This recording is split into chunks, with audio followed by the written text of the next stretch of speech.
Chad, statistically the best rushing game since you guys have gotten here this past week. But from a coaching perspective, was it the best rushing attack? And if not, where can you get better? It was the best rushing attack since we've been here. And we can still get better. Better in the sense, for example, and I'm pretty sure he told y'all this, Jaheim White, he was shocked to be in that amount of space one-on-one with a safety that he can make miss in the phone booth, literally, and he's done that time and time again since he's been here. And he should have made that guy miss and went for a 96-yard touchdown run. But it was our best game since we've been here. It's a testament to the guys up front, the chemistry they had, and preparation they put in. It's a testament to those running backs as well. I thought they had a great week of practice, simulate game practice reps like they were game like reps. He has a knack, Jaheim, of pressing the block and being patient and not getting too far out ahead of his blockers. Mm-hmm. I guess the last part of that is once he gets out open, making a guy miss. Yeah, no doubt. And I tell you, it kind of goes both ways. It's tough. He's like in fall camp, he's so fast and he has the kind of speed that can break contain.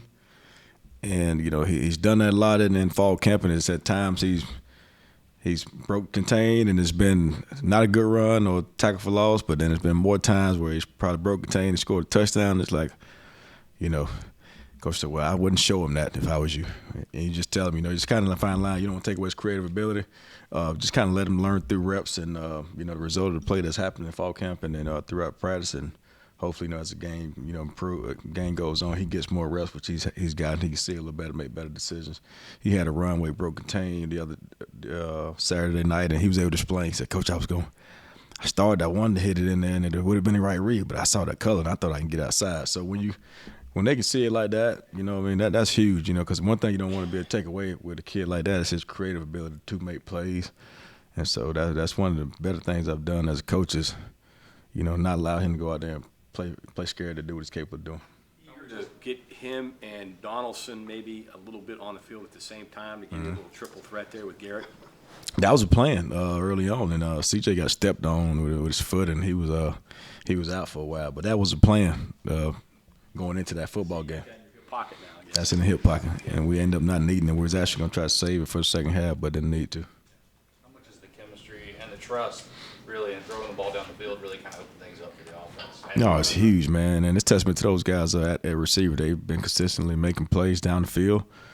The O-line and their backs have done a great job, creating a great pocket and keeping Garrett clean, allowing him to sit back in the pocket and go through his progressions. And like I said, those guys done a great job making plays down the field.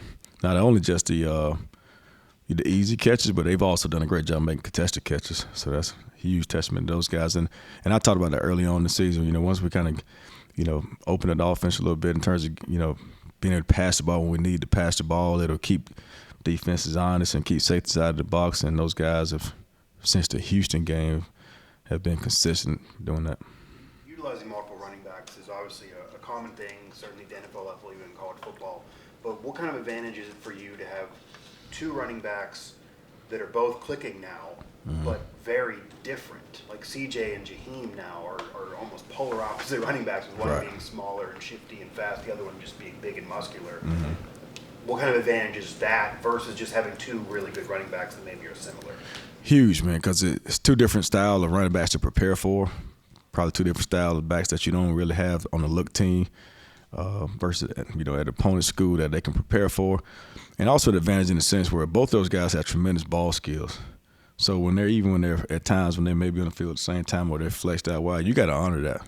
Like, you can't just go put a linebacker out there. We'll throw that ball to them because they got the ability to be able to run routes and catch the football.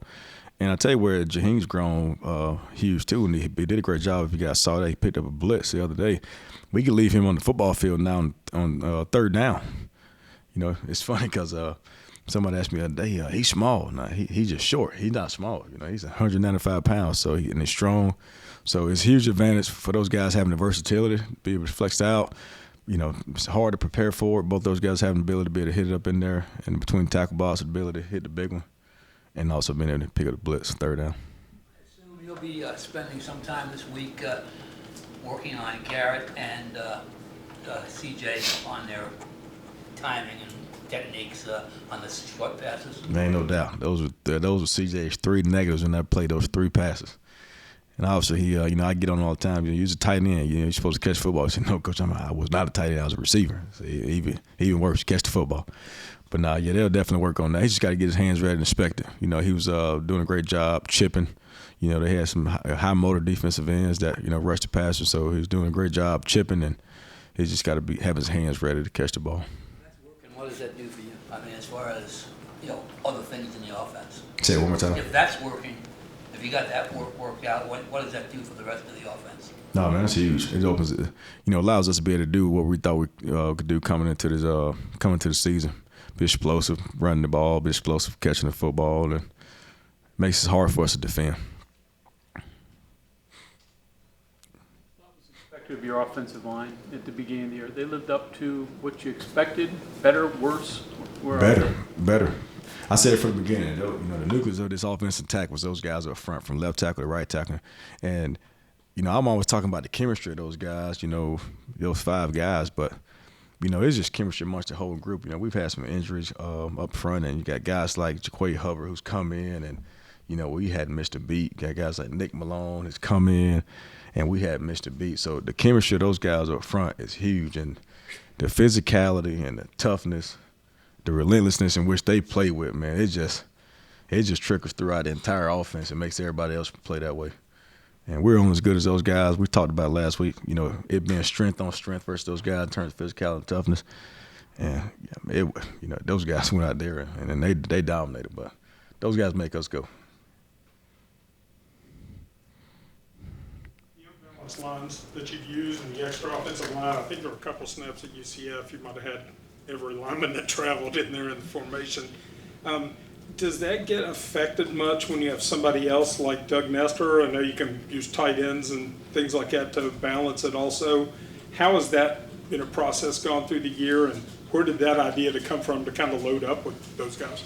I call those guys orcas, because they're mean, they're tough, physical, and it's a package that Coach Moore comes up with every week. We actually call it well. A bunch of big guys up front, hard to defend, but we come up with a different package every week. It's called the well package, and we come up with it every week, and we run the same schemes like run wise that we typically run the open field. It's just with that big well package. But those guys kind of interchangeable. Like we was working some today. Some of the guys were out. We working some different guys in there today. On days like today, Mondays, Thursdays, and Fridays, when we got walkthroughs, we spend a lot of times out, with the running backs and the offensive line, working different personnel, different packages. So if somebody goes down, next man up mentality. So, and it's tough. It's tough to prepare for because it's a different package every week. You probably saw one last week. We did one last week for the first time with a little underneath toss package where CJ scored. Try to put Jaheim in the end zone to go score. He outran the blocker. But it's tough to defend. But we interchange the guys on days we walk through, so everybody knows what to do. So with that jumbo package, Sully Weedman got snaps in place, I guess, He did. Nestor as part of that. How did he grade out? How did he do in his first extensive action? I thought he did great. I'm not sure exactly what his grade was, what Coach Moore graded him out as, but he played very physical. In fact, he was responsible for pushing C.J. Donaldson in the end zone. I think it was the first touchdown. But he played very physical. He just got to be consistent. He has ability to go do it. He's shown flashes time and time again. And the other day, I thought he played really well. Talk about creating ways to use Rodney and what he's done, and also what that has allowed you to do off of him and his constant motion. Yeah, just like I told you before, him and Jaheim, especially with the ball in the hands. So every week, try to find different ways of getting the ball. And as he continues to grow and mature as a receiver, and he'll get him more. But right now, we just try to be very creative and find different ways to just get him one-on-one and get him in space, and create mismatches with him because he's so dynamic with the ball in his hand.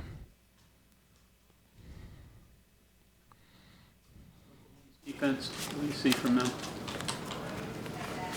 Athletic, fast, fly around to the football.